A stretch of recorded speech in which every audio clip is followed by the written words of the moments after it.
Say goodbye to white picket fences. Say hello to palm trees and Benzes. They say you gotta fall, they have it all.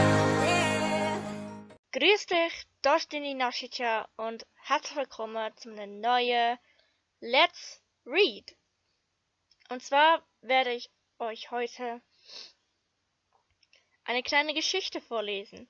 Und zwar heißt die Geschichte Jovi auf der Titanic. Diese Geschichte wurde von Kantner Jovi geschrieben. Es hat mehrere Geschichten, und zwar ist es die erste Es geht nicht, dann kommt Jovi auf der Titanic, Jovi und Minecraft, Core-Story, I Spy You, Jovi Party 1, Jovi und der Filmabend 2 und der Abschied dann. Also es hat verschiedene Kapitel und ja, ich werde euch jetzt Jovi auf der Titanic vorlesen.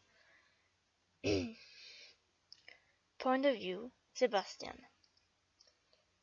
Wir schreiben das Jahr 1912. Heute ist der 10. April.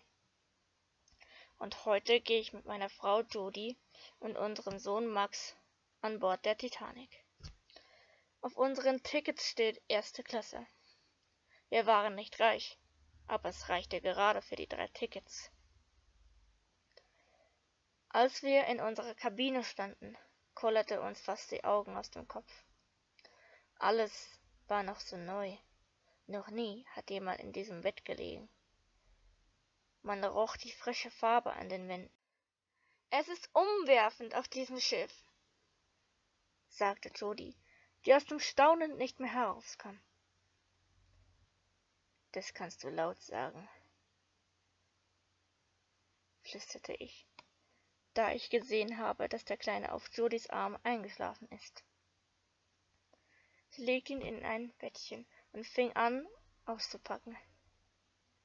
Ich ging auf dieser Zeit aufs Deck und sah dabei zu, wie das Schiff ablegte.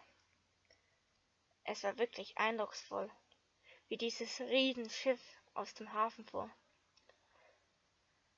Als wir auf dem offenen Meer fuhren, ging ich zurück zu meiner Familie. Und nun sitze ich auf dem Bett neben Jody. Ich liebe dich.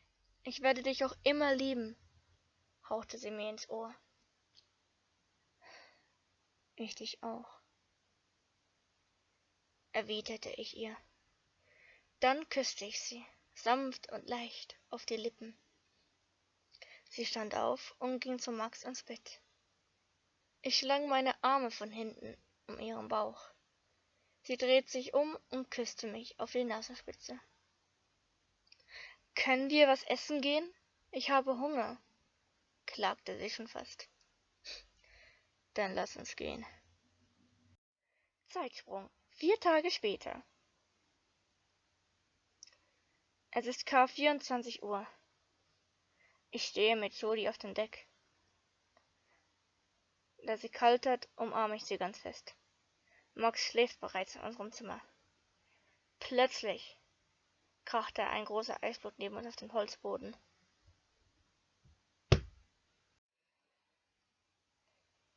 Dann war da ein lautes Knarren und dann stand die Titanic still. Mein Blick ging zum erstbesten Matrosen. Dessen Blick war nicht mehr so entspannt wie vor 30 Minuten. Aber ich dachte mir nichts dabei. Deshalb gingen wir zurück in die Kabine. Als wir uns ins Bett gelegt haben und schon fast schliefen, klopfte es an der Tür. »Bitte ziehen Sie Ihre Schwimmwesten an und begeben Sie sich ans Deck«, sagte der Störenfried. »Ziehen Sie sich warm an. Ziehen Sie sich warme Sachen an. Ihr Gepäck lassen Sie im Zimmer.«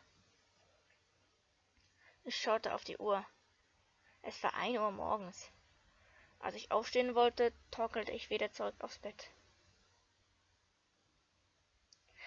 Ist es möglich, dass der Boden schräg steht, Perspektive das Schiff? »Das heißt, wir sinken«, rief ich voller Panik. Da ging alles sehr schnell. Wir zogen uns an, weckten Max, nahmen Decken und Schwimmwesten. Dann gingen wir hoch auf das Deck. Dort sahen wir, wie schon die ersten Rettungsboote ins Wasser gelassen wurden. Frauen und Kinder zuerst, schrie ein Mann in Uniform. Ich nahm Jody in den Arm und sagte, dass wir keinen Abschied für immer. Ich ergänzte noch leise, hoffentlich. Versprich mir, dass ich dich wiedersehen werde, bat Jody.